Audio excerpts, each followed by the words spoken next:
Ramya, Good evening, ma'am. how are you? Unmute yourself. I'm good. I have unmuted. Namita, can you hear me? Or is it that I am not audible? I can hear you, but No, Hello? we can hear you, ma'am. We can hear you. We can hear you.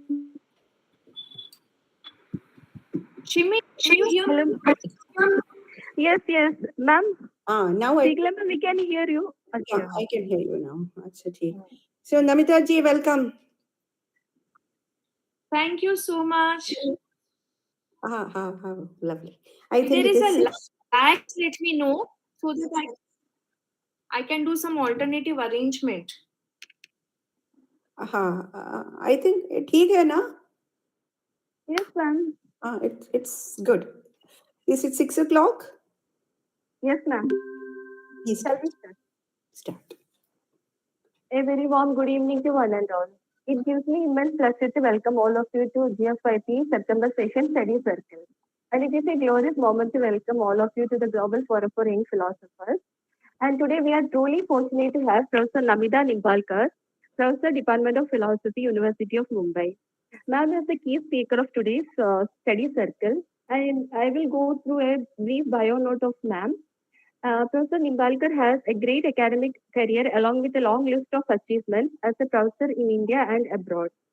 Dr. Namita Nimbalkar, holding an MA and PhD, as a professor in the Department of Philosophy, University of Mumbai, with an extensive teaching career spanning 25 years. Her academic expertise lies in Gandhian philosophy, environmental ethics, world religions, and Plato's philosophy. Dr. Namita has presented over 100 research papers at both national and international forums. Her notable work, Gandhi's Quest for Religion and Communal Harmony, earned her the Best Book Award from Bharatiya Mahila Darshanik Parishad in 2028. She has also contributed significantly to academic literature with 33 publication research papers in national and international journals, one edited book and 4 textbooks in the subject of foundational course. Dr. Namita is nominated as a member of Indian Council of Philosophical Research (ICPR) by Ministry of Education, Government of India. She actively participated in academic governance as a member of the Board of Studies for foundation courses and philosophy in 4 autonomous colleges in Mumbai and 2 universities in India. She also holds the position of co-editor for the university journal Shodhavari, and she is a valued member of the editorial board of the departmental journal. Dr. Namita has successfully completed 5 minor research projects funded by UGC and the University of Mumbai. She has awarded postdoctoral fellowship by Tata Heera's Foundation for her research work on culture and travel, the differing perspective of Gandhi and Tagore. And ma'am has also completed a major research project sponsored by IMPRESS, ICSSR, New Delhi, titled A Study of Belief Systems and Environmental Practices of Sahyadri Zone Tribes with a special reference to Walis and Dor Kolis. She has also developed a Swayam MOOC course on the moral and social philosophy of Mahatma Gandhi. And all the above, I found that ma'am is a great person and a great philosopher. So, dear ma'am, with immense pleasure and privilege, I welcome you to our forum. And ma'am will be talking on today constructive dialogue, calling Mahatma Gandhi's enduring legacy. And thank you so much, ma'am, for accepting our invitation and agreed to present the paper. And welcome, ma'am.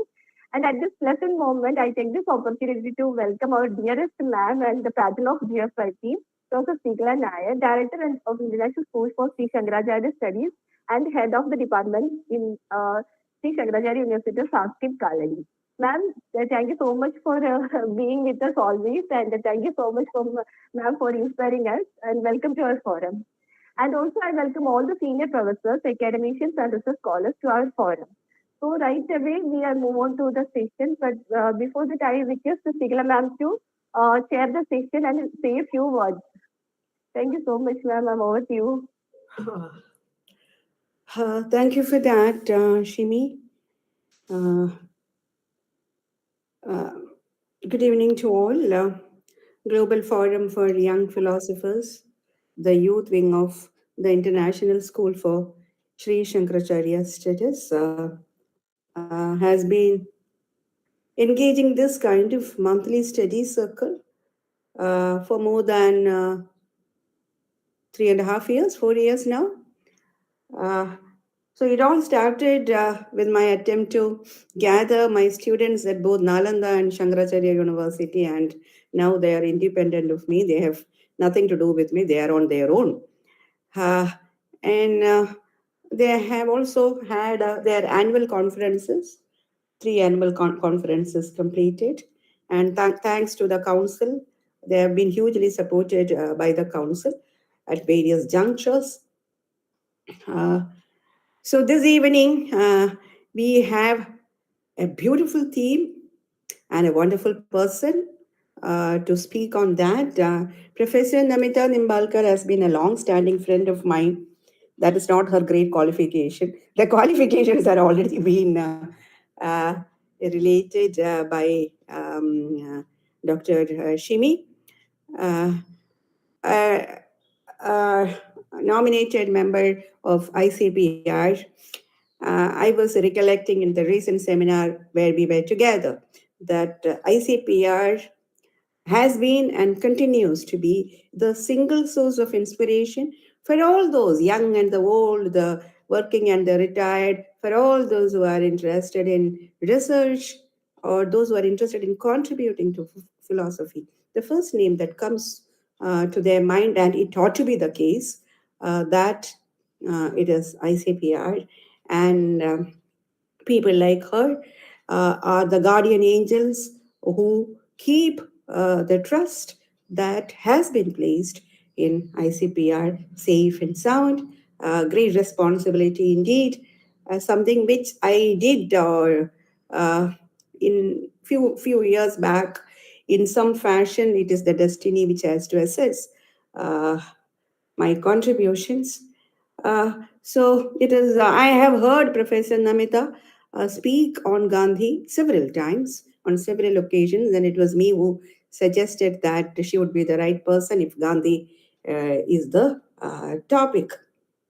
So, friends, as professional epistemologists, my exposure to Gandhian thought is bare minimum, as Namita ji knows very well.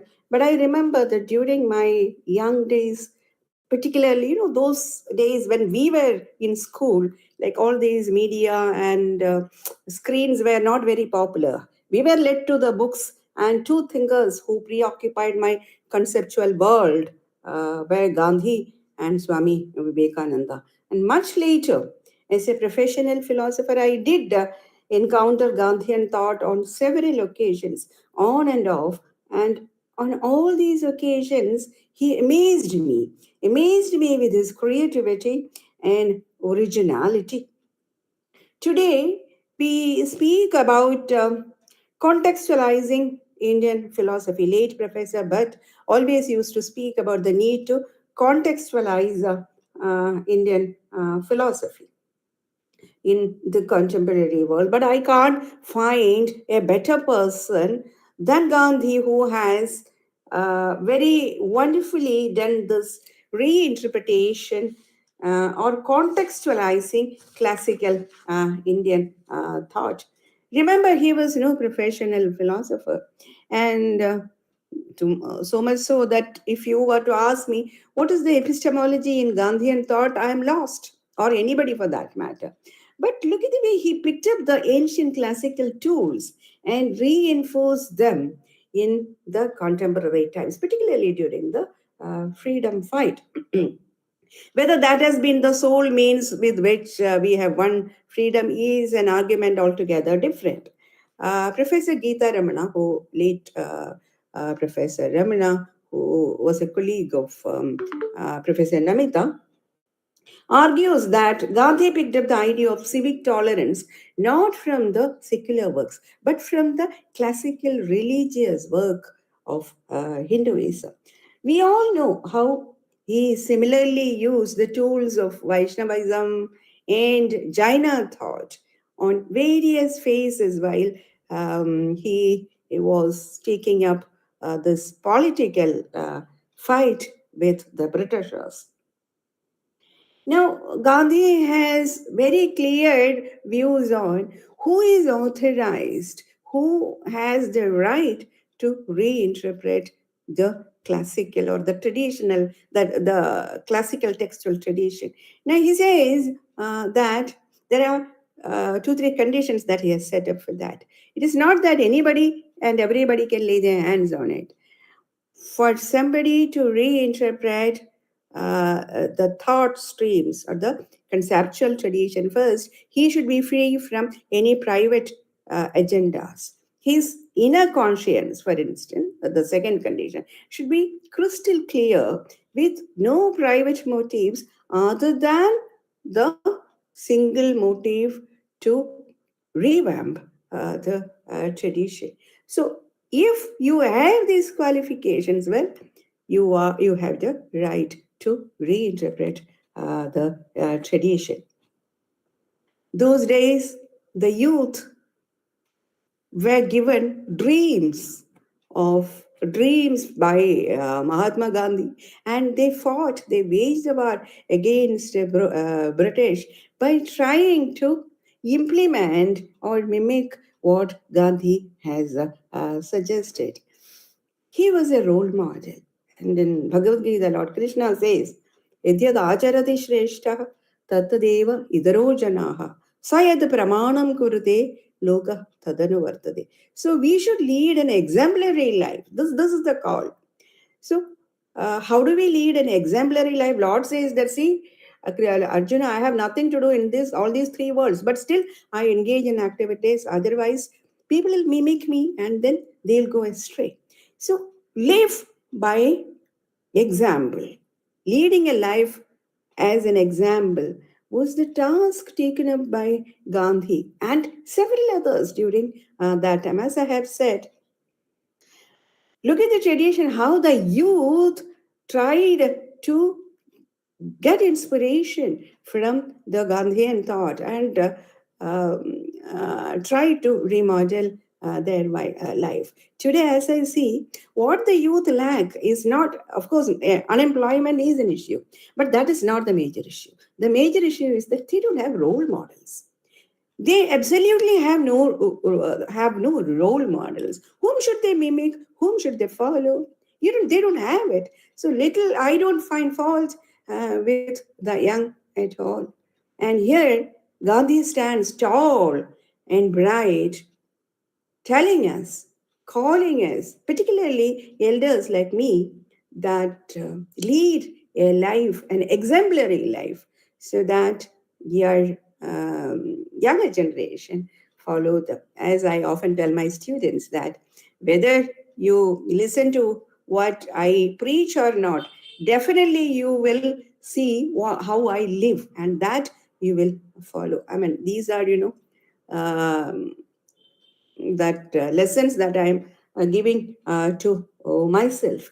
So this evening, we have Professor Namita Nimbalkar, who will share with us uh, how to bring Gandhi amidst his interpreting his thoughts, making him or placing him in conversations in philosophy as well as polity. How he synthesized the private and the political and the private life, how he synthesized the empirical and the transcendental. Hats off. One could normally cannot bring out such synthetic models, but without doing any harm to the traditional textual code. And this is one ideal form of reinterpreting the textual traditions. I remember I used to have conversations with the late Professor Bhatt on reinterpreting classical Indian philosophy, and we always used to think about the Gandhian model. So, thank you so much. I shouldn't be speaking on Gandhian philosophy, particularly when we have an expert. I was just speaking about the excitement that I had during the younger days with Gandhiji. And as I have said, throughout my life as a professional, and also on several occasions, he happened to come and enthuse me, continues to enthuse me, and let his inspiration be a role model. Yadyad ajarati shreshtaha. Let all of us mimic or follow one or two principles that he has put forth by example. As Lord Krishna says, lead a life, an exemplary life. And that is what is called for. So thank you very much for this opportunity, Dr. Shimi. And with great pleasure, I request Professor Namita Nimbalkar to make her presentation. Thank you very much. Uh, Thank you, Professor Shrikala. And well, it's a great honor for me to be present at this particular forum, which is devoted for young philosophers. And I'm so glad that this forum doesn't need you, because now you have made them so well equipped, you have made them so strong that they are able to walk on their own. And what greater tribute to a teacher when the students are on their own and are able to walk more ahead, like, without the guidance. So now they are on their own. So this really talks about the Buddhist philosophy, Atma Deepo Bhava. So somewhere they are onto the path of where the light within them is leading further. I thank also Dr. Shimi. She has been on your suggestion when she interacted with me, and she has been very, very pursuant about it. And she had been coordinating it quite well. So, congratulations to Dr. Shimi for carrying on this responsibility so well. And I welcome all the students. I can see few of my old students also on this particular forum, and I can see few colleagues also over here, and those who are interested in Gandhian thought, who have joined this particular forum to have an interaction with. So as after listening to Professor Shrikala, I feel I have hardly anything to speak, because in the small time that she has spoken about Gandhi, she has encapsulated everything that Gandhi stands for, and she has tried to bring out the core things that made Gandhi. Yet, since this is a duty which has been given to me, I will perform this duty of mine. And the title which I had taken was Constructive Dialogue: Mahatma Gandhi's Enduring Legacy. Like when Dr. Shimi interacted with me and she wanted that to know that on what topic I would be speaking on. So this was a question which really bogged me, because as we speak of Gandhi, there are many who say that they know everything about Gandhi, or each one of us know a part of Gandhi, something about Gandhi. And so what is that which we can even right now speak about it and still learn something from Gandhi? What is it that can really ignite our minds, or what is it that can really give a roadmap to us in the contemporary times? Because philosophy, when we speak of Gandhi, when we speak of, we have often heard that Gandhi is relevant. Yes, Gandhi is relevant. But what is it that makes him relevant? So there are various factors of his which makes him relevant. But one such factor which I have found makes him very, very relevant, and which is very, very essential, is the power of dialogue.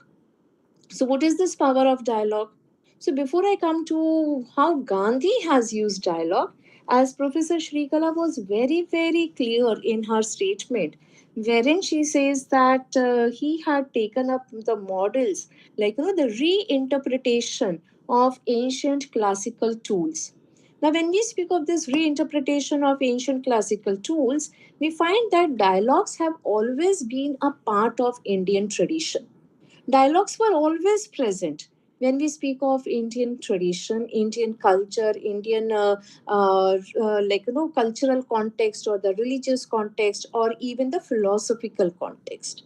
Now, some of the philosophical dialogues that we are all well aware about are when we speak of the Nyaya and the Vaisheshikas. When we speak of these schools of Indian philosophy, the emphasis which is there on logical debate and discussions, and how this logical debates, how these discussions are a means to attain knowledge. Similarly, when we speak about the dialogues in the Upanishads, so we have so many Upanishads which talks about it, which lays an emphasis on it, And so we find that these dialogues are in the form of the question and answer format. And when we look at Hind Swaraj, we find that Gandhi had written Hind Swaraj in a dialogue format, and it was in the format of the question and answer. More about it at a later time. But then, this question and answer format, which is a key feature of the Upanishads. Similarly, when we talk about dialogues in the Upanishads, which also deals with the metaphysical and spiritual themes, at the same time, when these dialogues are for the these dialogues are the quest for truth. So here we find that the dialogues, basically in the Indian tradition, they are they are towards a kind of a question where it is posed, and the answer which is there is going to be an insightful answer, or an explanation. We have various dialogues which have been very famous when we talk about it from the Upanishad point of view. So it's not only that the dialogues are present in the Indian tradition, but Western traditions of dialogues are also there. Now, of course, Gandhi, one big global giant and one big global citizen, because he did not restrict himself only to India. We are well aware about the autobiographical journey of Gandhi as to how he moved from India to London, from London to South Africa, and in between. It's not only the places which had an impact on him, it was also the numerous people that he met during the course of his entire journey of life, belonging to different cultures, belonging to different religions, belonging to different countries, that also had an influence and an impact on Gandhi. So, when we speak about the Western traditions of dialogue, so here also we find that Gandhi was influenced by the Socratic dialogue. In fact, he had translated a small booklet, and he had written a small booklet on Socrates. So the Socrates dialogue, that is Plato, of course, that is the dialogues such as the Apology and the Republic, which also features Socrates questioning and discussions to explore the philosophical concepts. This kind of dialogues also influenced Gandhi. Gandhi was a great reader. Not only a great reader, but he was a person who would try to internalize everything. And based on those internalizations, he would try to have debates and discussions.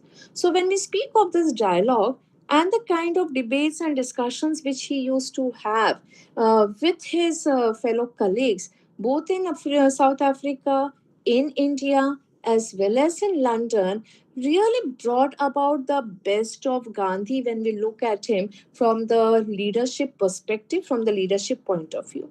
Similarly, when we look at dialogue as a tradition or constructive dialogue as a tradition, let us not restrict only to what we talk about it as the Western traditions of dialogue and only to Socrates. We even find that dialogue has been very, very important when we look at it from the medieval scholastic, medieval perspective. So here also we find that dialogues were important because for when we talk of the medieval time period, the dialectic method which was there, which was used by thinkers like Abelard, they involved presenting opposite arguments and seeking to find truth through reason and logic. Now, this medieval scholasticism, which is there, is very essential because here we find that the backdrop to why Gandhi questions, why Gandhi engages in dialogue, why Gandhi has has a fictitious character in Hind Swaraj, and what are the kind of questions that he raises in Hind Swaraj, it becomes important from this particular perspective also. That is where he is trying to find truth through reason and logic. At the same time, when we look at it from the poem, from the modern and the postmodern thought, here also we find that dialogue is very, very essential. We have someone like Martin Buber, who is emphasizing on dialogue, And Buber's emphasis is also on the intersubjectivity in understanding human experience. So he is also engaging in dialogue over here. And then there can be a comparative analysis between Martin Buber and Gandhi, and how dialogue used by both of them has resulted in some constructive work. At the same time, when we talk of dialogue, we find that in the present times, dialogue has become important because there's a lot of mediation which is required to be done. And this mediation is to be done when we look at the current situation, the current scenario of the world. So when we talk about regions coming together, when we speak of the geopolitics which is surrounding us, and that time these dialogues also become important. Now, based on this particular background, when we look at the emphasis, at the importance of dialogues, the question that arises here is that can we really think of Gandhi's dialogue as something which is an enduring legacy? Can we really look at Gandhi as someone who can be talked about as someone whose legacy really matters for us? And why do we really look up at him? Is there a need for us to look up at him? Like, is it just because we is he has been a giant, so do we continue with that thought process, or do we find some antithesis to it or not?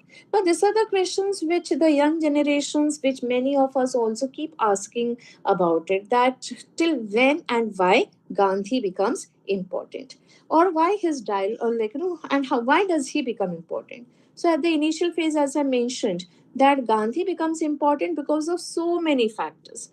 And even as Shrikala madam has also spoken about the reinterpretation of ancient traditions that has been done by him. Now, what signifies, or what really comes, what really stands out of Gandhi is that the interpretation of truth and non-violence that was done by him. It's not that Gandhi has spoken something new about truth and non-violence. It has been given to us in all the traditions of the world. Every religion that we pick it up, every religion that we may try to deeply study, we find that truth and non-violence have been spoken of as an important component. But what becomes different over here in Gandhi is that the way in which this truth and non-violence became a tool in his hand, the way in which the interpretation of this truth and non-violence was done by him, the way in which the truth and non-violence were in a way rescued from the religious realm, and it was brought out to practice in the social realm. So here, truth and non-violence, they were now not restricted. They were now not kept only in the religious books, only to be read about it or only to be spoken about it in the social circles, but it also meant that how it has to be practiced, or how it should be practiced in the social circles. Now, this was something, a very unique contribution of Gandhi, which he has given to the world. And how did he discover it? Or what was the way, what was the reason, or how did it really happen? So as we are well aware about the way in which truth was discovered, when we talk about South Africa, when we speak about how the laws of the land were over there, and how these laws of the land were actually being very, very atrocious as far as the Indians were there, and how Gandhi comes forward as a leader. And in this quest of getting justice, there comes a time when he has to decide where he has to be, whether he has to go back to India. We are all aware about the Peace Marisburg incidents, where Gandhi was stranded on a station where he was pushed off the local train, and then, or not the local train, Mumbai Karna, so all the time local train comes to our mind, where he was pushed off the train, and then how that particular moment he decides that he is going to stay back in South Africa, and he will be the one who will try to pick up take up the cause of the Indians working over there. In a way, it was a kind of a Copernican revolution. Why it was a Copernican revolution? For the reason simple that here also we have this particular philosophy, we have this particular moment when the universe was turned upside down, And in this upside down universe, we find that this particular thing has taken place where there has been a proper change, proper topsy turvy of the philosophy of the world.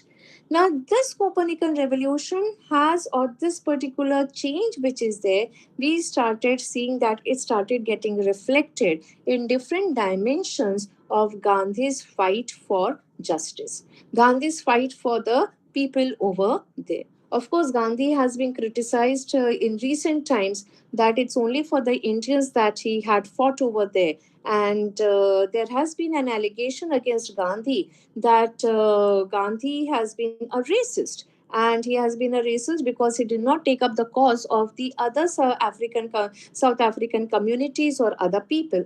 There are answers which are there for it, and we can deal with those answers at a later time. But then this particular criticism has also been leveled against Gandhi. Now, when we speak of this truth, we find that Gandhi speaks of truth not only from the perspective of the Buddhist or the Jain or the perspective of the yoga. His perspective of truth is totally in sync with also, and at the same time it is a little different also. And what is this perspective of his? He sees this, he looks at truth, he sees dialogue over there as a means of uncovering truth and overcoming falsehoods. Now, this dialogue, when we look at Gandhi and when we look at the situation where we talk about communal harmony, or the situation when India was to attain its freedom, and where was Gandhi during that point of time? Gandhi was in Bengal, the Bengal that we are talking of, and Gandhi was in Navakhali. And what was he doing over there? It was through dialogue that he was trying to bring peace among the people over there. There are many incidences of his life in Navakhali, and I would like to speak about one or two incidences to show to you that how dialogue became a potent force in his hand. And this potent force is that when the people, the people of both the communities, they came to Gandhi and they were very upset with Gandhi, the presence of Gandhi. And when the Muslim community people, they came to Gandhi, he said to them very simply that, look, I'm not going to go anywhere back to Delhi. I'm going to be with you. I will be staying with you people. And if whatever you may want to do to me, you may do to me. If you want to kill me, fine. Even if you I'm here to stay with you. And the very presence of Gandhi over there, somehow, slowly and steadily, we find that the situation started coming back to normalcy. Like the newspaper stated that he is a one man army. Lord Mountbatten called him as a one man army because by his mere presence, Navakhali, which was there after the direct action day in Calcutta, we find that Bengal remained relatively peaceful even after the partition of India. Similarly, when Gandhi used to visit the villages in Bengal during this particular phase of time, he used dialogue as a very good medium in order to interact with the people. Now, what he used to do in the initial phases or even through the villages, the fear was so much that people wouldn't be ready to come out of their houses and attend the meetings of Gandhi. And but Gandhi wanted to have a dialogue with them, and that's where he asked one of his colleague to get a small ball, a playing ball, and he said कि एक गेंद लेकर आ जाओ. And so everyone was perplexed कि गेंद क्यों लेकर आनी है? Why do we need a ball over here? He says नहीं मुझे चाहिए. And then so somehow somewhere they could procure the ball and they brought it back and they brought it and gave it to Gandhi. Now what did Gandhi do? When he wherever that particular place where he was staying, there were kids around. So what he would do is that he would play the ball, he would throw the ball to the kids would throw the ball back to him, and in between there would be some kind of a conversation. The trust of the kids was gained. Through the kids, the trust of the parents was gained, and through that, these parents who were there, they would come, it used to take some time, but then they would come to attend his meetings. So through these meetings, we find that he would try to have a dialogue with them, talk to them about why ahimsa is essential, why violence is not necessary, and how this particular village, wherever he would be staying, how it can be kept violence free. Now, when we look at this particular task which Gandhi had carried out during that period of time, it is a monumental work which was done by him. And monumental for the simple reason that he did not have any kind of Z security. He did not have any kind of media coverage that we have as of now.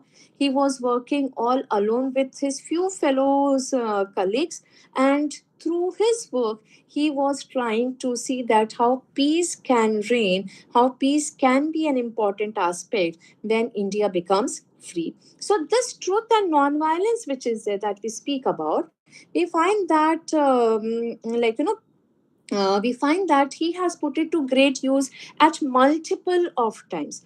The entire life, rather, his autobiography itself speaks about my experiments with truth. So this experiments of truth, if we look at various phases of his life, we find that in all those phases of his life, somewhere or the other, we did come across dialogue as an important means. Or rather, when we speak of satyagraha, so what is satyagraha? Satyagraha is satya का आग्रह. But then this satya का आग्रह जो है, यहाँ पर peaceful means were used by Gandhi to challenge the injustice and oppression. Or rather, when we talk of satyagraha, we find that there are various ways in which satyagraha can be performed. And just for that matter, when we speak about the first satyagraha which Gandhi had carried out, it was done at Champaran. Like when he comes back to India, he is meeting Rajkumar Shukla, or Rajkumar Shukla goes and meet Gandhi. Now, who is this Rajkumar Shukla? No one knows about him. But then Rajkumar Shukla had heard a lot about Gandhi. He is a farmer in Champaran, Bihar, and he feels that Gandhi will be able to give a solution to the problem of the taxation which they have to pay to the British planters for the indigo which they cultivate. So he comes and meets Gandhi. And Champaran is in Bihar, as I have already mentioned. And this Champaran is a rural area. And he urges Gandhi to come along with him to meet the farmers, to interact with the farmers, and to see that whether some solution can be meted out or not. Now, Gandhi trusts Rajkumar Shukla. So, in dialogue, what is very fundamental, what is very important is that there should be an element of trust. Gandhi did not know Rajkumar Shukla. This was the first meeting, and whatever interactions they had based on trust, Gandhi totally trusted him, and he visits Champaran. As I mentioned, Champaran. Now, when 100 years of Champaran Satyagraha had taken place, I had also gone to Champaran just to navigate the entire area where Gandhi had worked. If it is a rural area even today, even today we find that it's a rural area, except for the good infrastructure, the good roads, we find that it is an out and out kheda, out and out gaon hai, puri tarah se gaon hai. So imagine 100 years ago what was the situation of Champaran at that point of time, how many farm, what kind of infrastructure Champaran had. Gandhi goes there. Now, when he goes there and when he does satyagraha, it's not that satyagraha is done immediately. This is something which is very essential for us to understand that what is the methodology of satyagraha. Satyagraha is a patient hearing of facts. It is a patient collection of facts. It is of interaction with various stakeholders. All these interactions, by its very logic, involves dialogue as a medium. So when he goes to meet the farmers over there, he listens to he listens to what the farmers have to speak to him, what the farmers have to say to him. Now, during these interactions, he realizes that injustice is actually being meted out onto the farmers through the interactions, through the dialogues that were taking place. And then again, he very, very properly, there's a methodology which he employs over there. He seeks out more people, more educated people who can come and help him. And that's where Rajendra Prasad, who is there, he comes to meet him. Rajendra Prasad by that time was an established lawyer who was in today's, if we adjust the inflation, he must have been earning in lakhs of rupees. And so he interacts with Rajendra Prasad. There are few more lawyers, few more learned people, few more educated people who come and work along with Gandhi over there. They interact with the farmers. After these interactions, they try to collect all the documents that are available as far as the land is concerned, the taxations which are concerned, and in a very methodical way, the accumulation, the collection of the documents takes place. Once the documents have been collected, then again the interactions with the farmers takes place, the dialogue with the farmer takes place. Again, whatever they have to state, it has been written down by these people, and then there's a report which is made. Now this report is being presented to the British government, to the people who are at the helm of affairs in Champaran, and they are being asked that they have to now see that how this particular complaint of the farmers, how they are going to look into it, or what is the solution which will be given over here. Now when I say that this dialogue, this report is being presented, it's not only that it is a paper report that was given to them. Gandhi enters into a dialogue with the opposition or with the opponent, so as to say. And in this dialogue that he entertains or that he enters into, he speaks about the ills that is being meted out to the Champaran, to the farmers of Champaran.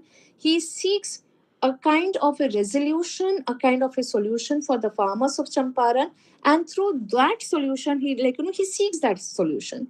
So everywhere you will find that dialogue is playing an important role in Gandhi's Satyagraha. And when ultimately, when this particular solution is not working out, or when the Britishers are not too very active or too very alert, or are not too very for the solution, that's where then the last step is taken place, and that is when Gandhi talks about going on Satyagraha. Again, in Satyagraha, we find that there are various ways in which Satyagraha can be carried out. So sometimes we talk about the pickpocketing, sometimes we speak of burning of the goods, sometimes we speak about hartal. So we talk about fast, and fast, of course, is the ultimate resort in the Gandhian armory. And it's hard to believe now, but this very constructive dialogue of his somewhere it touched the chord of the Indian society. And it not only touched the core of the Indian society, it also helped millions of Indian women to come out of the threshold of their homes and to participate in the social sphere. Like every time I say that, had our freedom struggle been violent in nature, the emancipation and empowerment of women which had taken place because the freedom struggle was non-violent in nature wouldn't have taken place. Like just few decades back, we have the satis, we have the widows who are going into the act of sati. We have the women, the girls who are not being permitted to get themselves educated. And now here, few decades later, we find that women are seen everywhere. So there's so much of empowerment of women which is taking place, so much of participation of women which is taking place. And this has been possible because of the numerous sabhas, numerous meetings that Gandhi had during his period of time. And these meetings, I understand that there's so much to speak of Gandhi, but then again, this is one particular aspect that I really want to harp on, that how women have found their space in the public forum, and how women have found a voice in the political sphere. And this has been possible because of the numerous sabhas,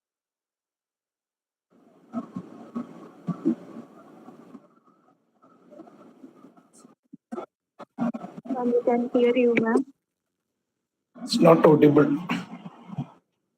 during the freedom struggle. And the reason for this is, I can say, we speak about the dialogue, the perspectives, so how do we listen to it.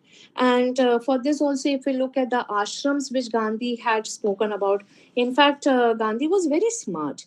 And smart in the sense that he realized that in order to reach to the masses, it is essential to speak in the language of the masses.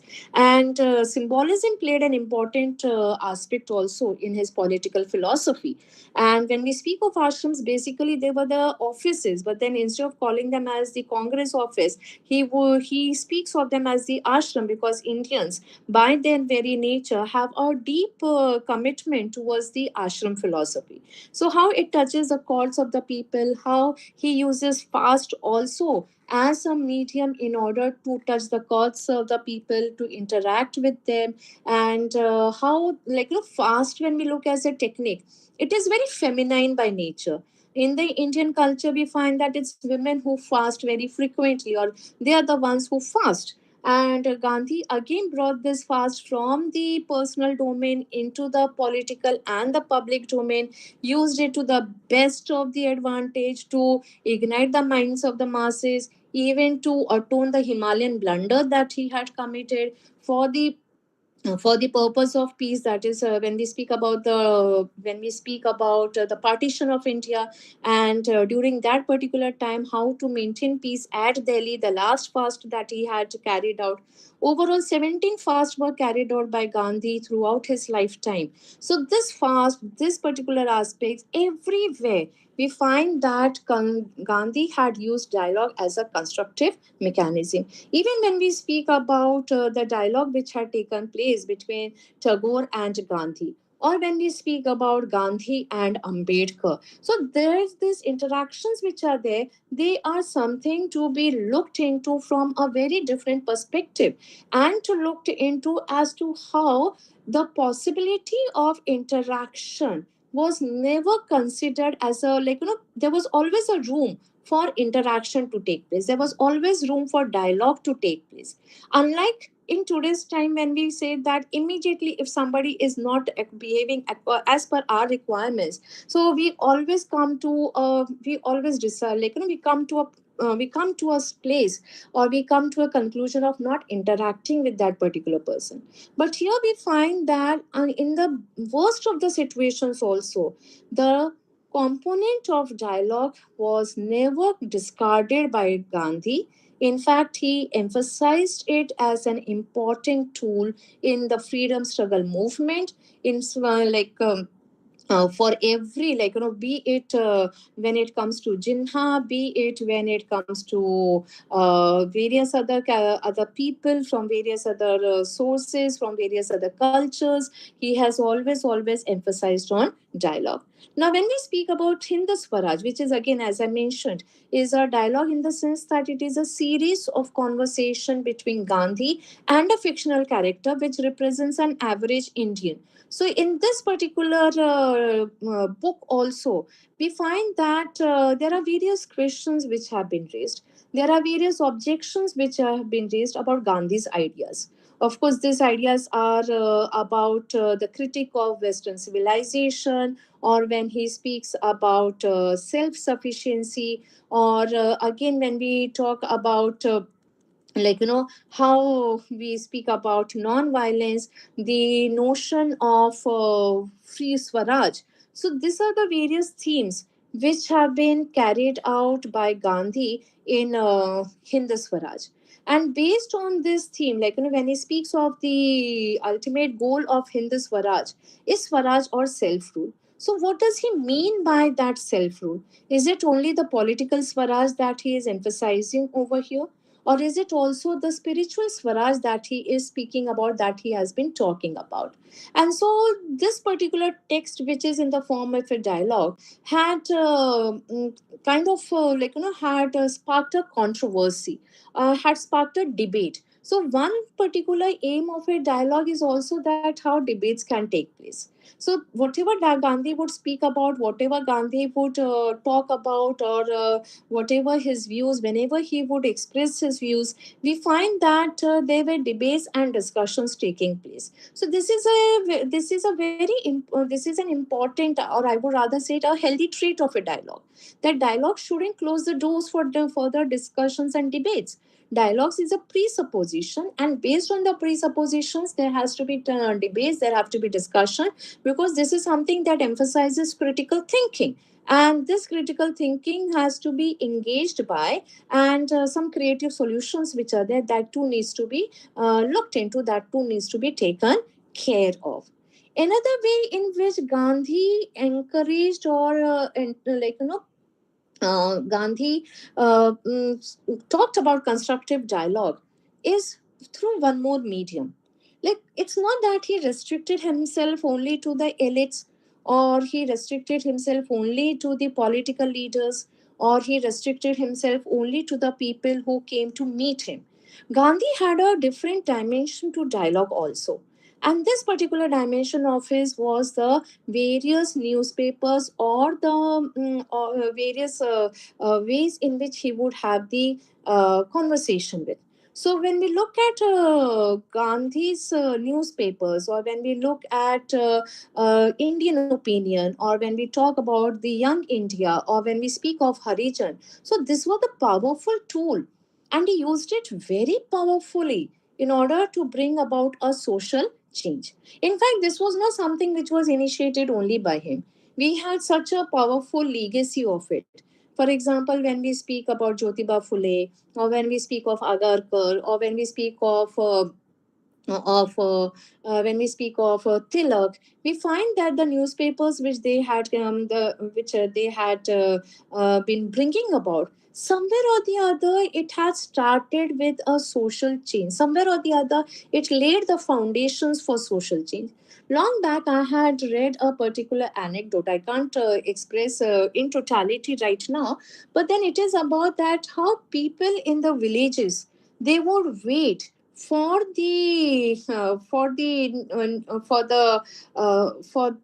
Gandhi's articles, or for Young India, or for Harijan.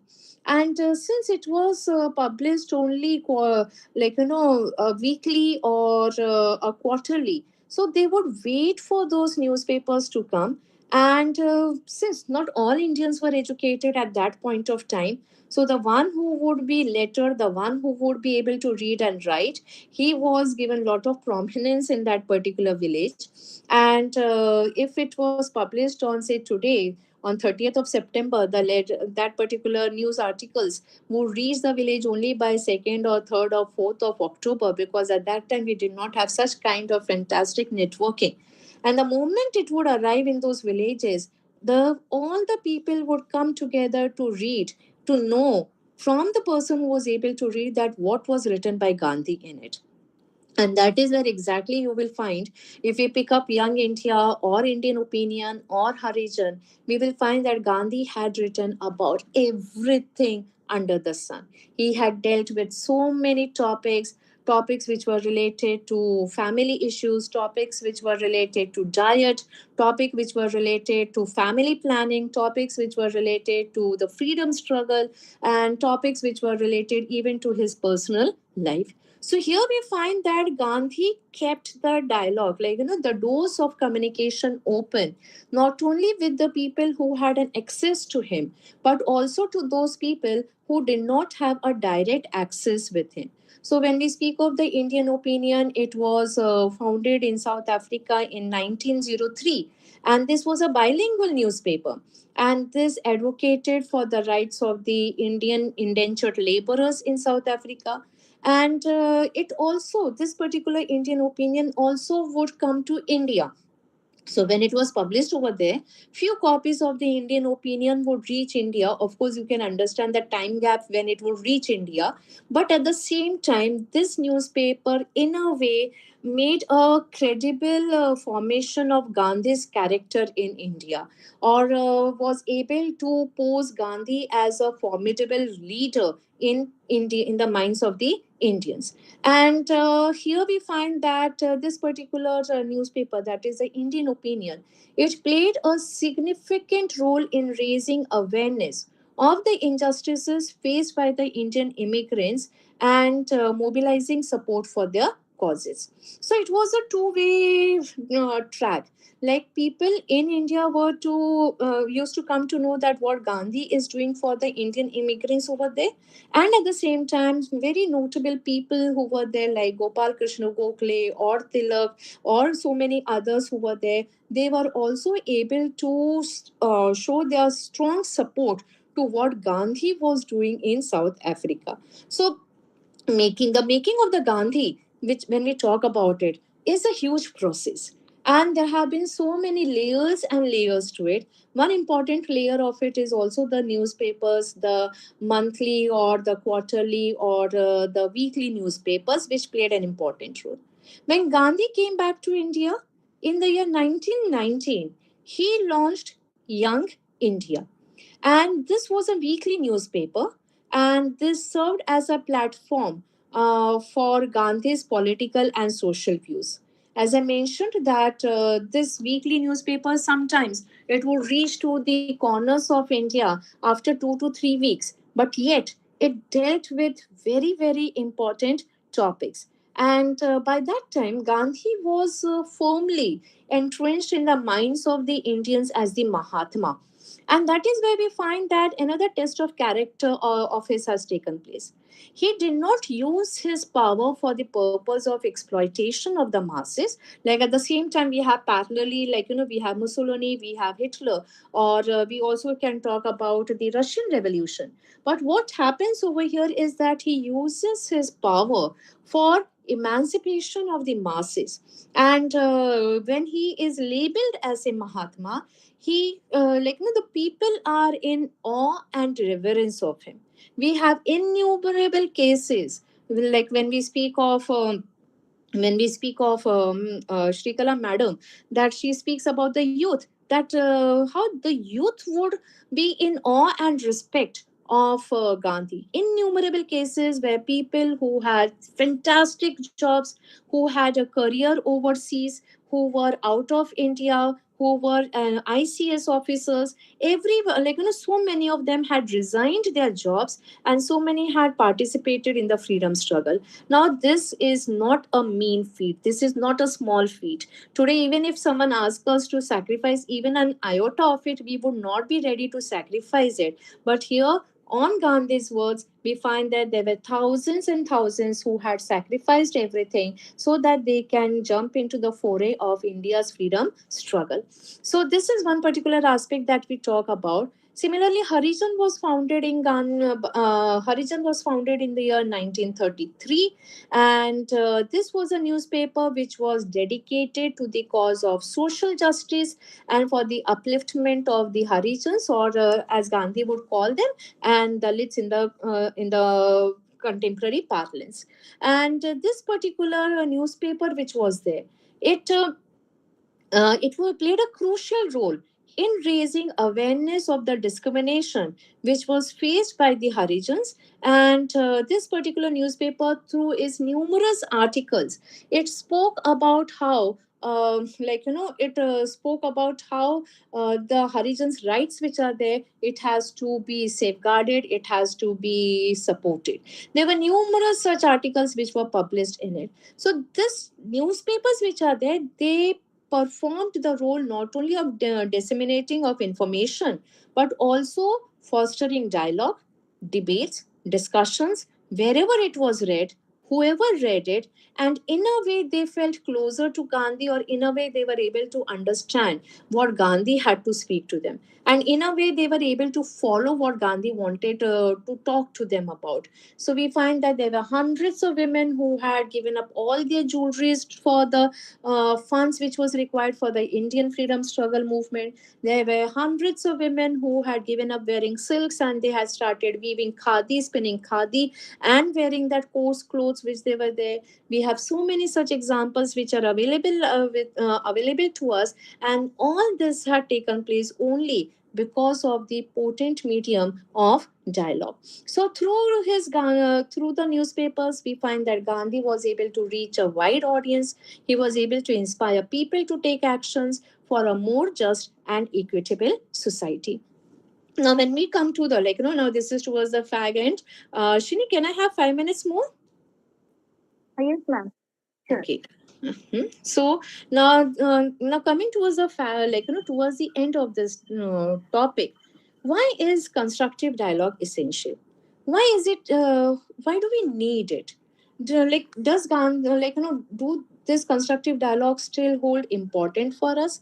The answer is yes.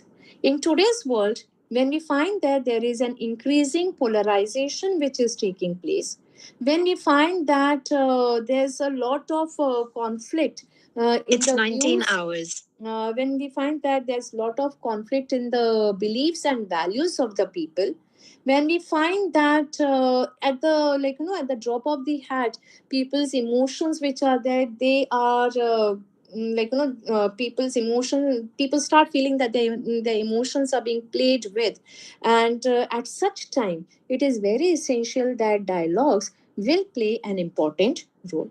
We have a model over here. We have the model in Gandhi, how his dialogue mechanism which is there, wherein he used the newspapers, wherein he used various other mediums for interactions. So can we use those mediums by Gandhi in order to see that the polarization which is there, that can be reduced? Similarly, we also are aware that we have so many complex global challenges. Now, these global challenges, each one of us are aware about the climate change that is taking place, the environmental hazards that are taking place, the pandemics that have taken place, the dependency of every one of us on the social media that has taken place, and the loneliness and depression that one is facing, because in social media I may have thousands of friends, but in reality I may have very few friends or no friends at all. So during such time also, when we look at it from the psychological perspective, dialogues which are there, they perform an important role, not only for an individual but also for the society, also for the global world. So when we talk about the challenges that we as individuals are facing, about the challenges that we as a state and the nation are facing, I feel that dialogues which is there is very, very essential. Similarly, fact checking is taking place on a vast scale. The WhatsApp university which is there is forwarding lots of information to us, and through this information, which is a misguided information, which is wrong information, which is meant to polarize the feelings and beliefs and values of the people of different communities, we find that dialogue will play an important role in order to give solutions to the problems which people may be facing, or to find out that what are the different perspectives of different types of people. So constructive dialogue which is there can help us to have an understanding, help us to have an empathy, help us to have tolerance within us. Now these are the values which we really need to nurture.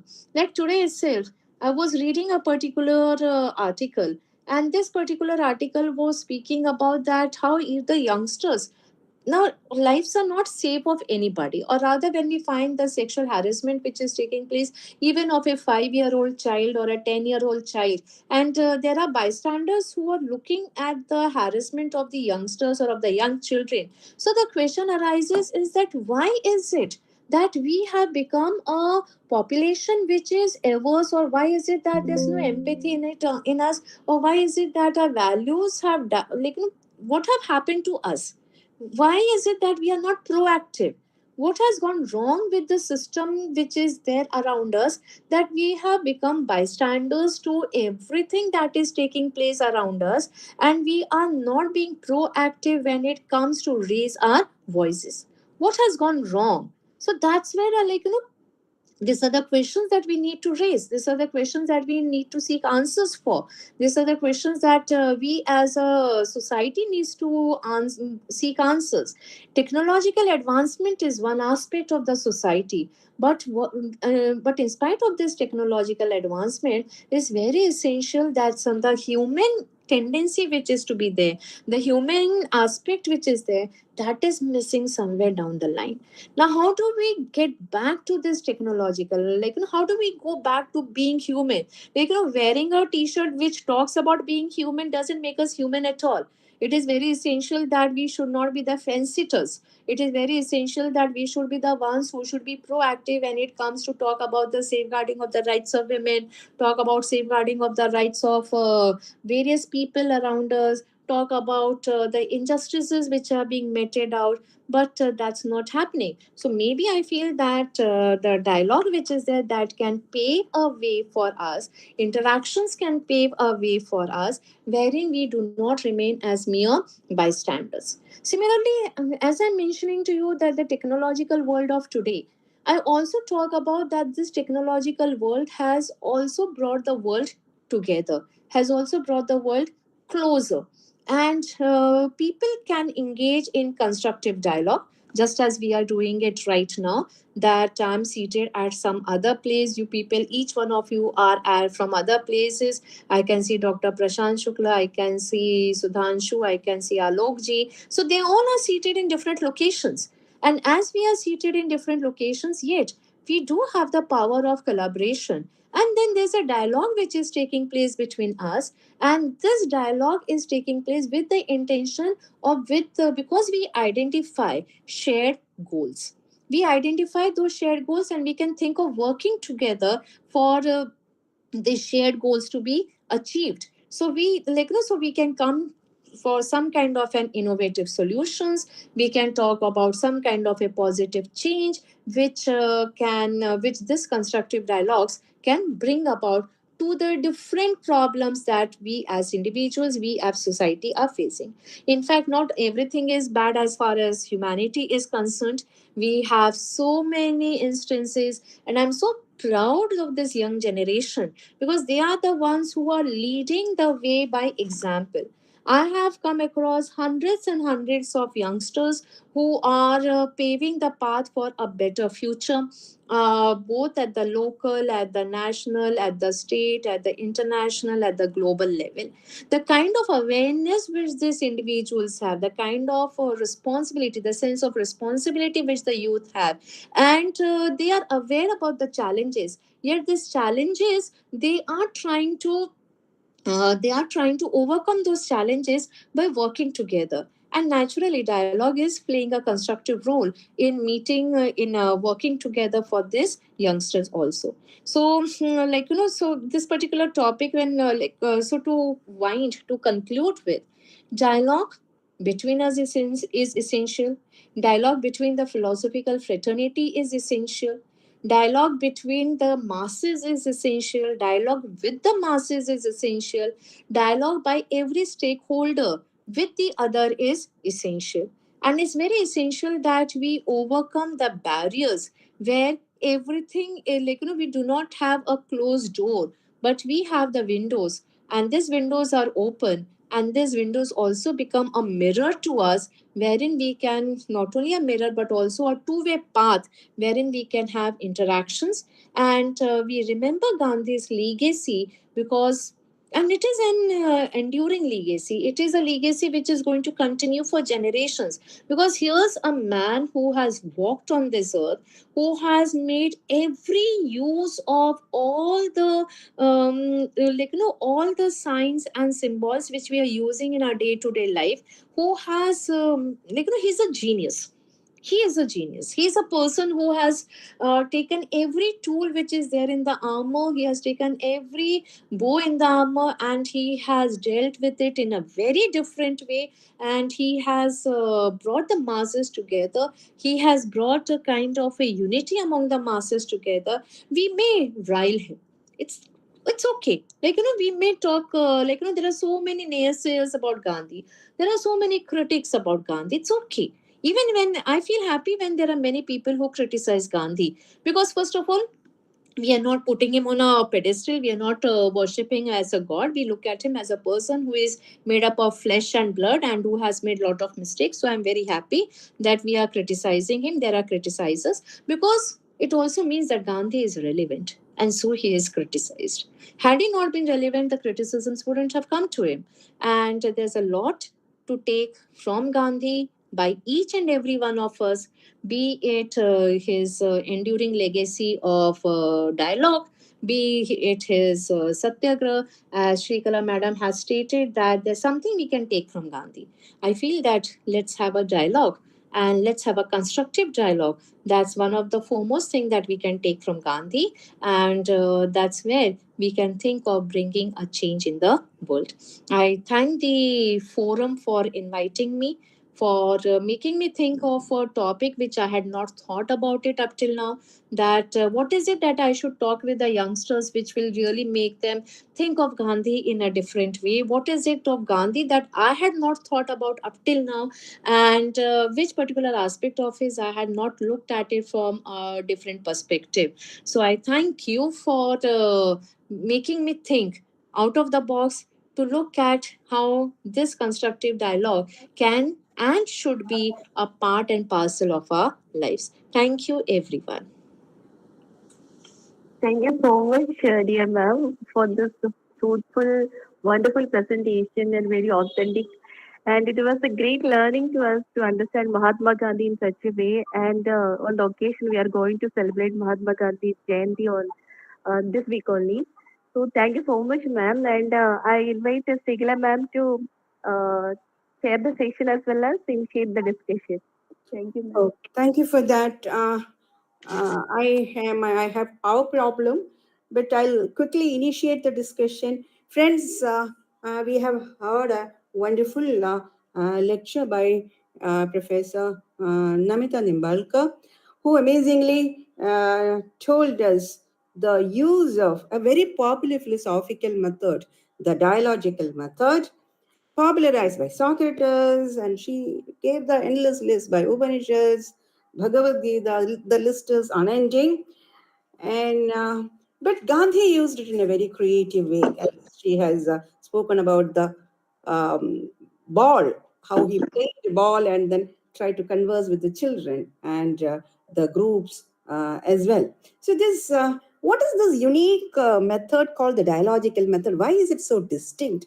Why is it that Socrates did not sit in a corner and write? Instead, he thought that he should converse with the youth, and today we still try to follow the method. The secret of the method, I don't know whether I'm right or wrong.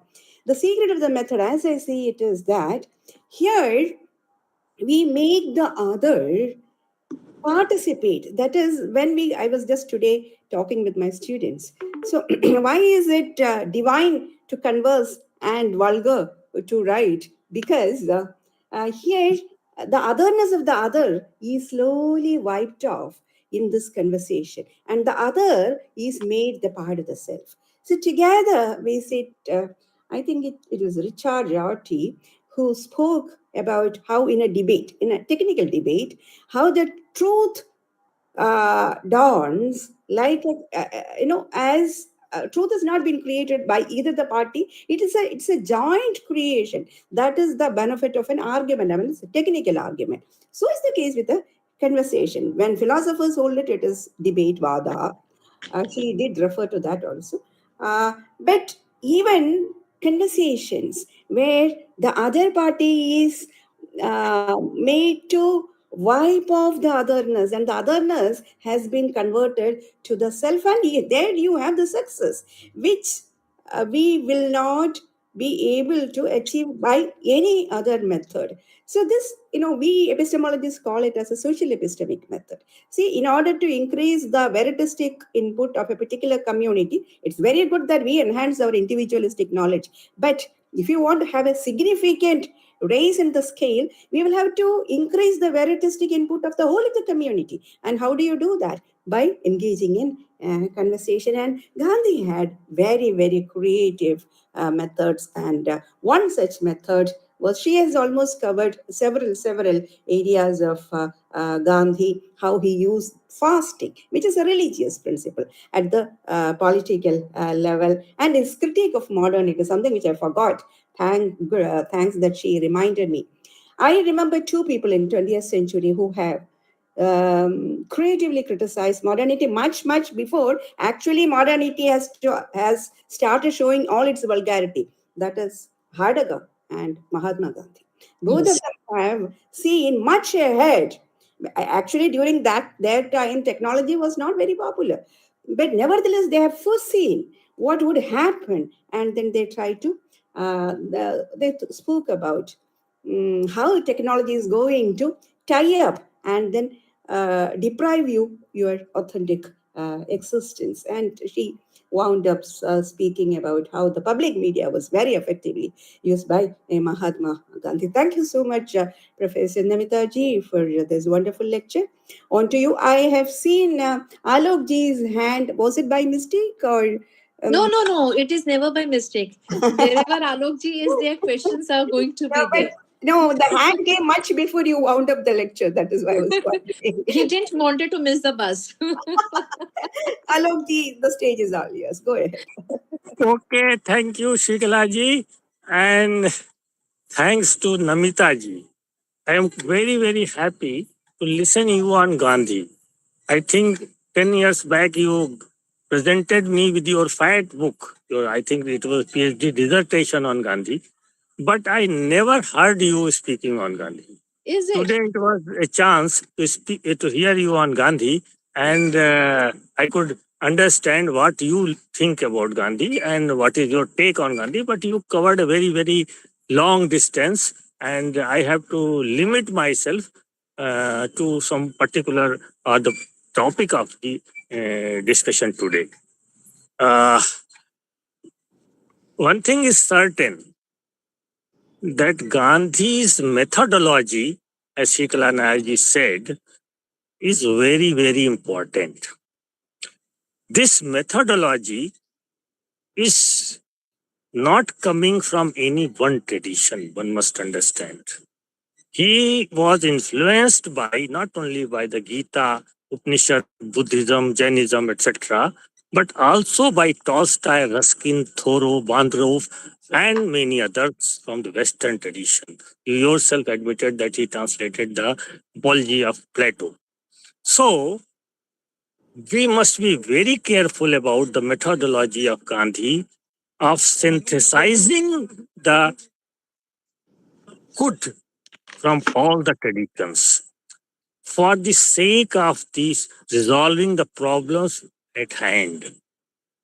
And this methodology, many times we people miss, because nowadays some people are trying to appropriate Gandhi in Indian tradition itself and say that he has got only Indian tradition in the background. So, not going into detail, I will only make a quotation of Gandhi, which people miss, that once he said that it is good to swim in the waters of tradition, but to sink in them is suicide.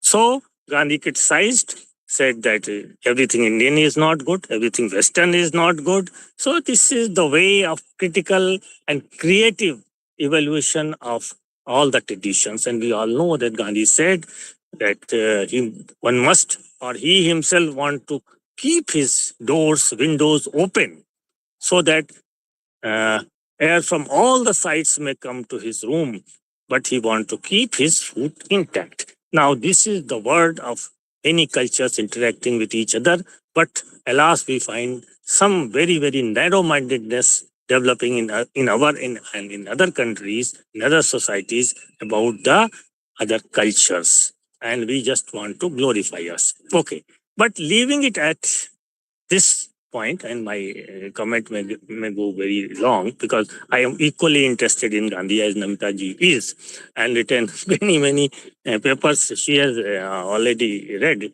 So now my question will be one or two specific questions. First one is, somebody asked me, is Gandhi a philosopher? When he talks about truth, what is his truth? Is it metaphysical, epistemological, or ethical? Another question which comes to my mind, and that is more important in your lecture, in the context of your lecture, that when you say the enduring legacy of Gandhi is constructive dialogue. Now, we know that constructive dialogue is a part of, is a subset of Satyagraha, and that is considered to be the most enduring and relevant legacy of Gandhi. Because The thing is that constructive dialogue may fail, and it has failed many times in the freedom struggle also. Gandhi, Ambedkar, Gandhi Jinnah, Gandhi Britishers, and Gandhi has to take recourse to satyagraha and what you said, all picketing, hartal, going to jails and all that. So the legacy of Gandhi, in my opinion, is how to fight non-violently against the injustice.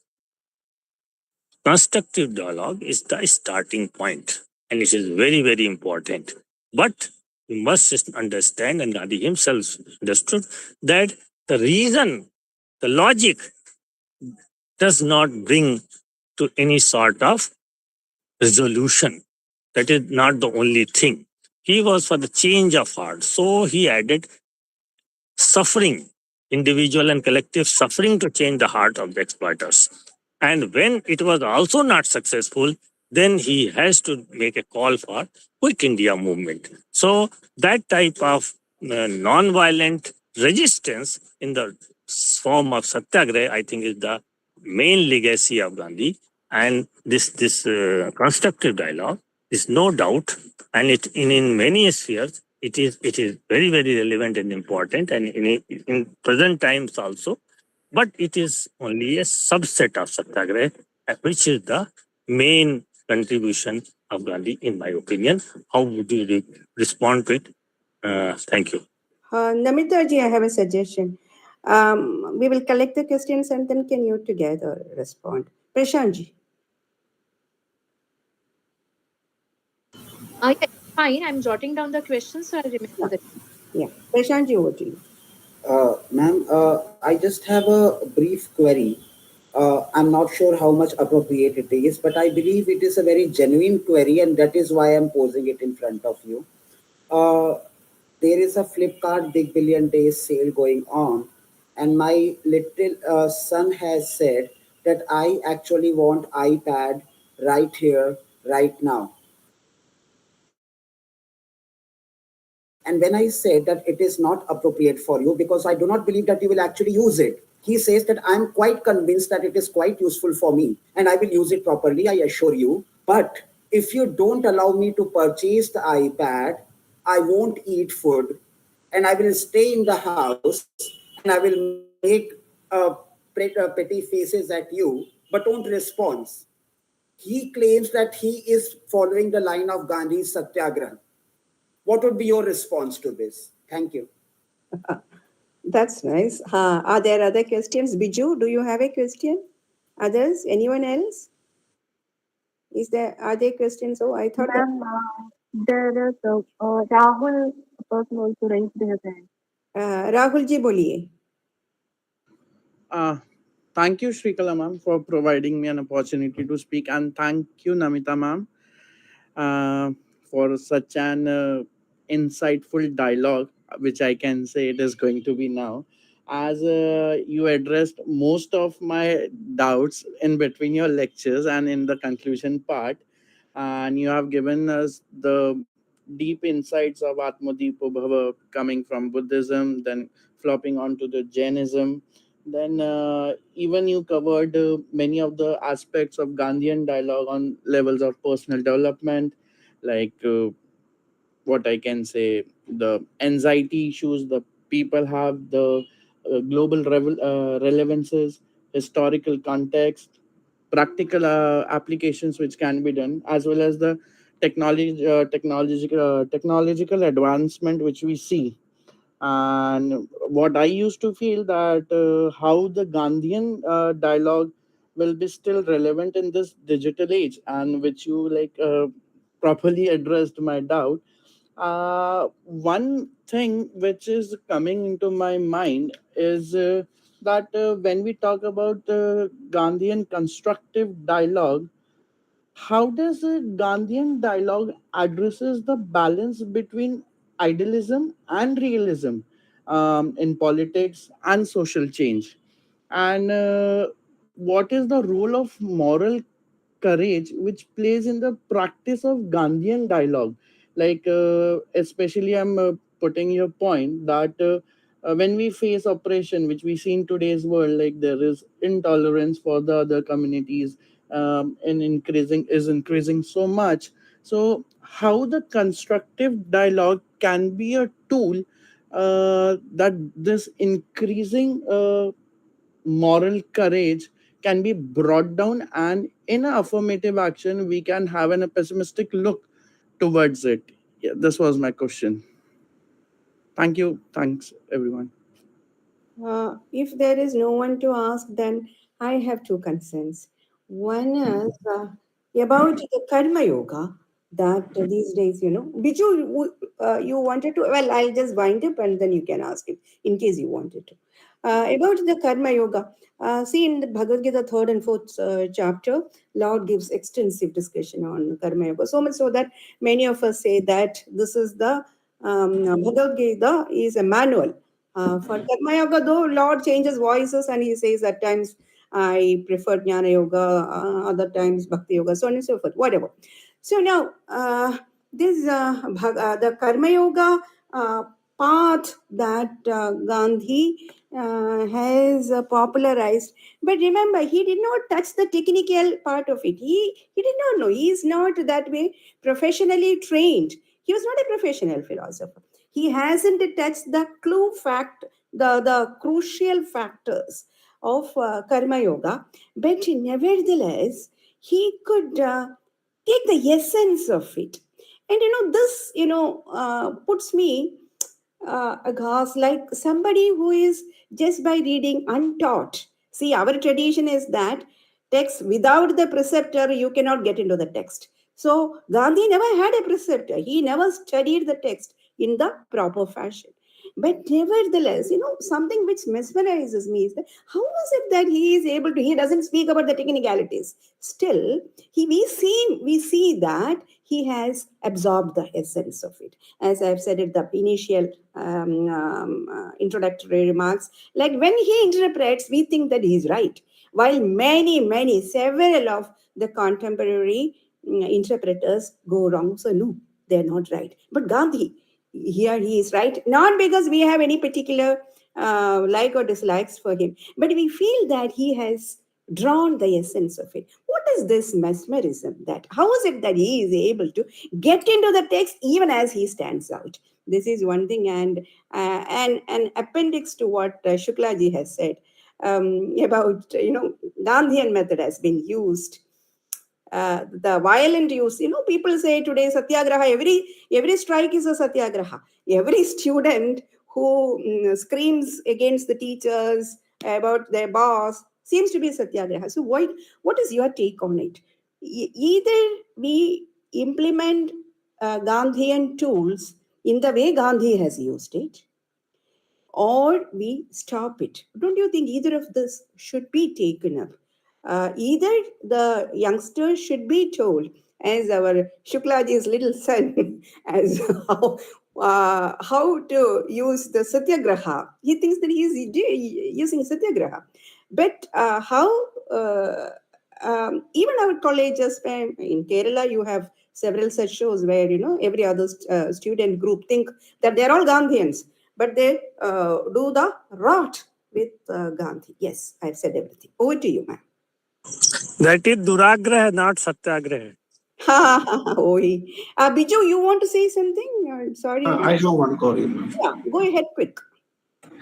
Whether feminists can use Gandhian method for their project?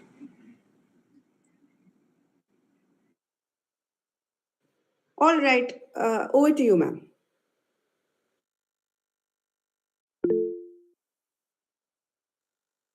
Oh, Venugopal, is there a question? Quick. I was asking all of you whether you have questions. Venugopalji, go ahead. Venugopalji, do you have a question? Or is it by mistake that you, I think it is by mistake. Go ahead, Namita madam. Ma'am, could you please unmute? Your mic is mute, ma'am. Namita, Okay, yes. thank you. Yeah, sorry, and thank you. Thank you for such elaborate questions and dealing with so many aspects of Gandhi. Uh, Alokji had a question that can we label Gandhi as a philosopher and whether his teachings are metaphysical or ethical, and how do we really look at him? So basically, Gandhi. Yes, Venugopalji, you have a question, please. Actually, I wanted you told that we can have dialogue in all the situations. We should not. We can resort to dialogue in all the worst situations, which I disagree because if you Is he have audible? You are not audible, Venugopalji. you told, There's a lot of disturbance at your can you end. hear me? Can you hear me Uh, now? yeah, yes, now it is a little better. Ah, you told that in all the situations you can use that dialogue. You should resort to dialogue, but I disagree with that because to have dialogue, to constructive dialogue, both the sides should be, the other side should also be reciprocative. Procative. For example, to be specific, let me quote the example of India-Pakistan dialogue. And I need not to explain too much. I think you understand that. So in that case, dialogue is not a constructive dialogue. Do you think that it is possible? Okay. Thank you. Thank you. Well, lovely questions, thought provoking questions. And I have different takes on these questions. Our views may not match, but then I do have something to say on each and every question. So, when we say that whether Gandhi is a philosopher or not, so basically, who is a philosopher? The one who raises questions, the one who is a critical thinker, the one who is looking at the situations around and trying to either formulate a theory or talk about some kind of an action orientation. Now, when we look at the definition of philosopher, we can look at this definition of philosopher from the Western perspective, from the Indian perspective. And we have traditions which are there to guide us as to what the meaning of a philosopher is. However, as I mentioned, that Gandhi, not only Gandhi, like when we look at India, and we look at various people who have brought about changes in India, be it right from Jyotiba Phule, Pandita Ramabai, Mahatma Gandhi, Ishwar Chandra Vidyasagar, Raja Ram Mohan Roy. So these were the people who have questioned the traditions. These were the people who were critical about those traditions. And through their criticism, we talk about bringing about a fundamental change in society. So that's the job of the philosopher. That's what Socrates had also done. That is, he had made the youth question the ills of the society. He had made the youth think about the ills of the society. Gandhi too did the same. So, from that perspective, we say that yes, Gandhi is a philosopher. Now, if you want to further bring him in some kind of a compartment, then there's a term which is being used for Gandhi, and that is he is a practical idealist. He is a one who is idealist, no doubt, because truth and non-violence is something which cannot be realized by every person on this planet. So it's something that he dreams about. But at the same time, he's also bringing it into practicability when we talk about Satyagraha. Now, this brings us to another question of Alokji, wherein he says that enduring dialogue is a subset of Satyagraha. I agree with it, that it is a subset of Satyagraha, but and it paves for a way for the Satyagraha. But again, we have to understand that when we speak of dialogue, why do I say that it is enduring? I have a reason to state it. The reason is it's not only in the context of Gandhi that I'm speaking today. Otherwise, I could have reversed the title and I could have said that Enduring Legacy of Gandhi, Constructive Dialogue. I have taken the constructive dialogue as the first aspect of the talk, and then I have gone on to explain that how Gandhi's legacy is there as far as in the dialogue is concerned. So, there are various ways in which this legacy can be looked at. There are various ways in which this dialogue can be treated as, and basically, it is to ignite the minds of the people. Everywhere the emphasis is one, and the emphasis is that how we can make people think. So, until and unless people won't think, It's not possible for people to be a part of the system which will raise questions, a part of the system which will be critical about the questions. To the question that how do we talk about whether the iPad can be purchased, should be purchased, not purchased, and when the child says that abhi main bhook hartal karunga, so if the child is of an age where the child can understand, so tell him that Gandhi never carried out satyagraha for personal gains. Every time satyagraha was for those causes wherein the personal gain was not a prime motive for Gandhi. It was always for something which is at the higher end. Every time, if you look at Gandhi's life, never did he perform satyagraha, never did he do satyagraha to satisfy or to meet any of his immediate end, immediate gain. That was not never the crux of the issue. It was always for something better for the society. So if and then again to the question that whether you should buy the iPad or not, it depends that how much he can manipulate you, Dr. Prashant. Okay, it depends on how much he can actually emotionally make you buy for him. But then that's between a father and a son. And again, there the dialogue will be an important. You can of course lend him your laptop or your computer and ask him to, and you can ask him that if you are using it in a proper way responsibly, you can think of again getting a laptop, because all these sales are going to come. अभी 15th August है, 26 जनवरी है, कोई ना कोई समय आएगा और फिर वो बिलियन सेल जो है वो वापस से आने वाला है. So you can ask him to prove through his action that whether he will use it responsibly or not. तो उसको कहिए सत्याग्रह तो यहाँ नहीं चलेगा from the Gandhian perspective. Yes, Rahul had asked a question that Gandhi's dialogue relevant in digital age, and how do we balance between realism and idealism? How constructive dialogue can be a tool as moral courage. Now, this is exactly my concern, Rahul, when I speak about the bystander phenomena. When I speak about that, how we in all totality, every one of us, and I say it with great responsibility, that every one of us have very less moral courage left in us. Each and every one of us. Each and every one of us are looking only at the immediate gain that we are going to have. I'm aware about my limitations. I'm aware about that. Till what extent can I be morally courageous? And when that moral courage can, I will not be able to be morally courageous beyond a particular boundary, beyond a particular border. I'm aware about it. Because the world has become, okay, let's not go into why we have become like this, but then, yes, we all are falling short of moral courage. There are many factors which are responsible to it. Society as a whole, the stakeholders, the family, the education system, and so on and so forth. Now, can constructive dialogue really bring about a change as far as the individuals are concerned? Now, this is something that we will really have to work upon. Like when we look at the masses which are there, the quality which we have around us, the kind of life that we plan for us, and what is the immediate thing that we need. So that's where economics comes into the picture. And that's where we talk about how the capitalist, as Shrikala madam had rightly pointed out, that we talk about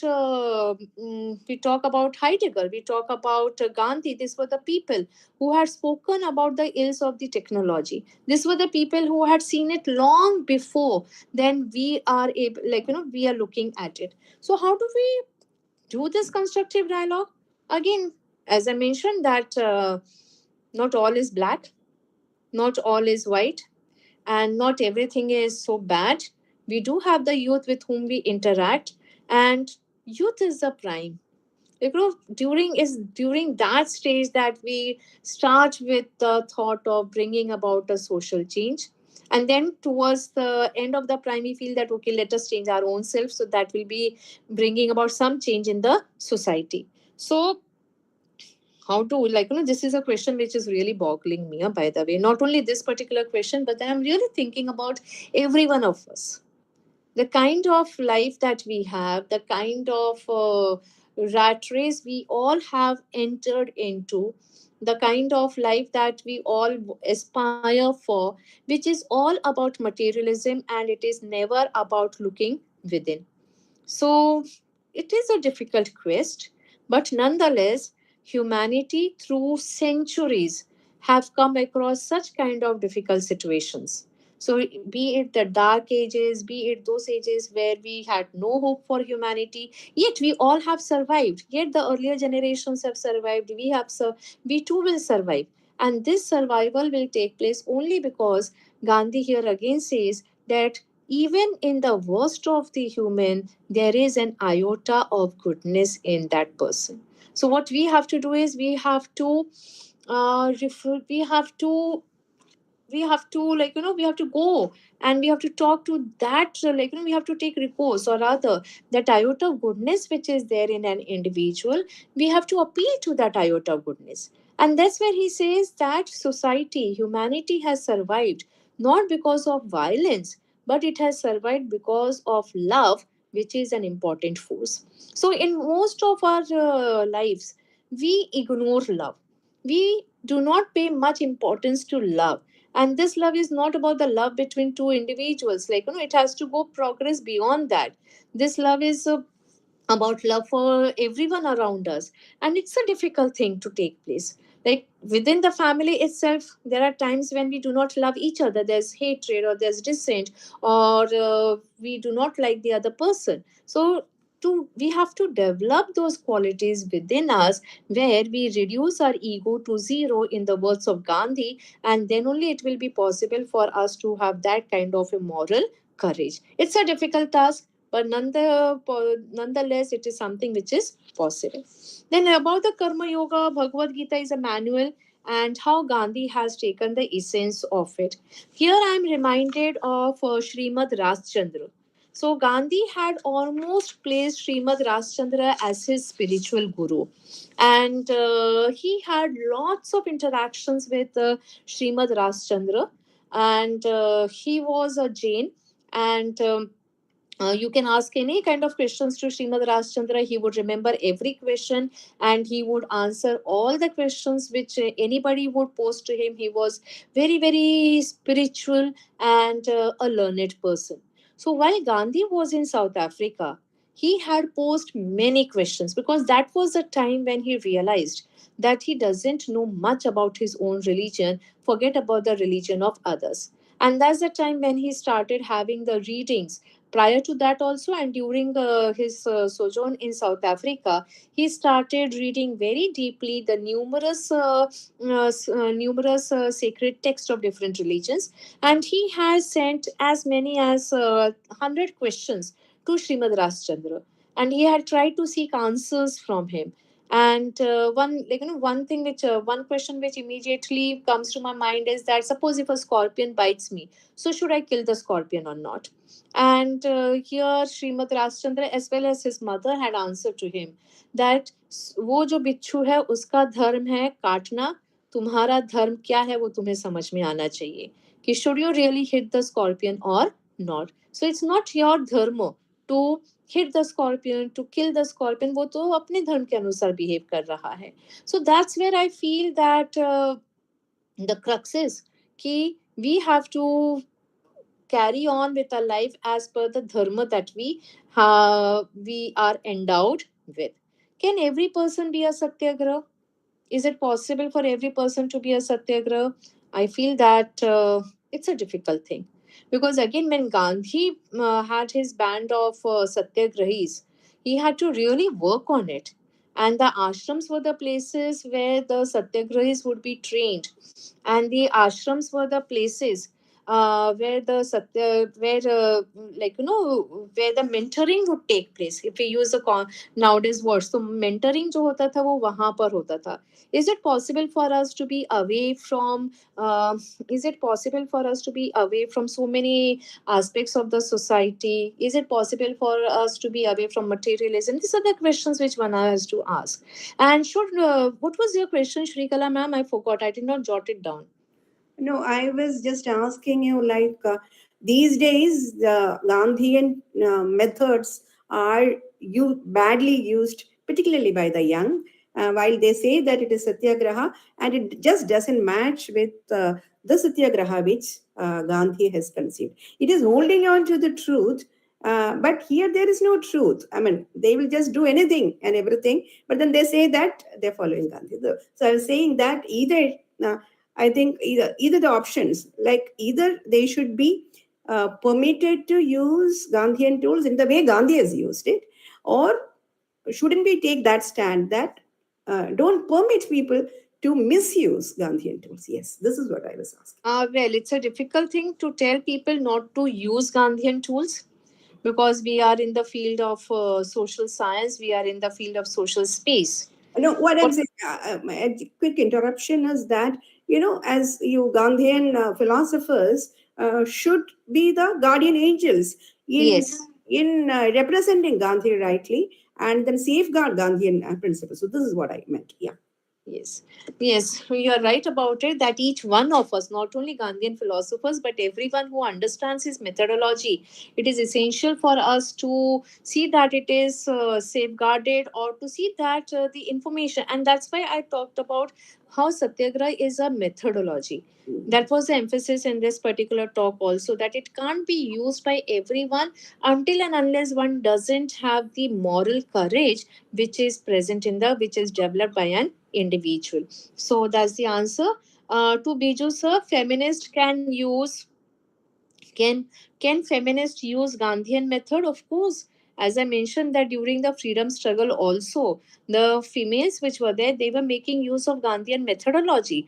Gandhian methodology had influenced them to a very great extent. And to Venugopal sir, all situations we can't resort to dialogue. The other side, yes, I agree with you. But then an effort has to be made. See, we can't say no, or we can't go, or we can't be like, we have to give the opponent a chance also to say no to us.